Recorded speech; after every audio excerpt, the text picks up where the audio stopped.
Many of the larger organizations and some of the larger sort of NGOs are actually religiously linked. I don't know how many of you know that Habitat has a strong, is a Christian organization without ambiguity.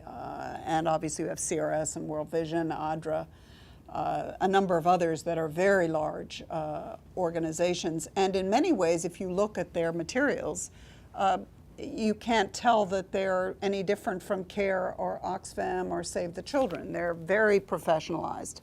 And there's a concern about that because they feel that they are losing some of their vision and their character by, as they would see it, being forced to mask some of the beliefs that unite them. And as we know, because we're involved in the process, that Habitat at this point is going through a process of discernment, is a vocabulary word they use, or of reflection 35 years after their foundation. They want to remain a Christian organization, but how is it that they do it?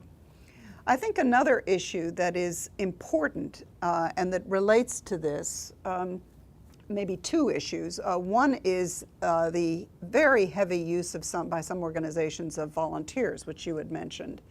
And volunteers has a positive and a negative side. It has obviously the positive side of engagement and empowerment and bringing costs down, a lot of other issues. But it also can mean that you have a group that's in flux, that's changing all the time, that don't have the commitment that comes from having a real commitment to an organization. So how do you manage volunteers? And that gets even more complicated. One of the strongest assets, we know this, I mean, in the development world, you know, community-driven development, CDD is an acronym, and empowerment, those are two acronyms. And the subsidiarity point you mentioned, let's go to the lowest level possible and listen to the people.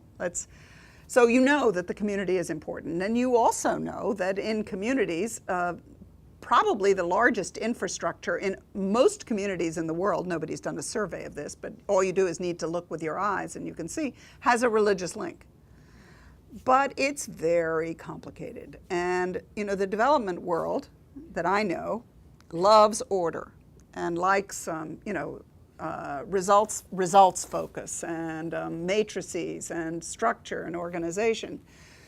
And the kinds of messiness that you get in communities with these kinds of organizations, which is the strength, is anathema. And so you have to find ways that people can have enough good spirit and have enough faith that they're prepared to look at things in a different way and to try, by looking at things in a different way, to learn something and therefore to be open to transformation, to be open to seeing things differently.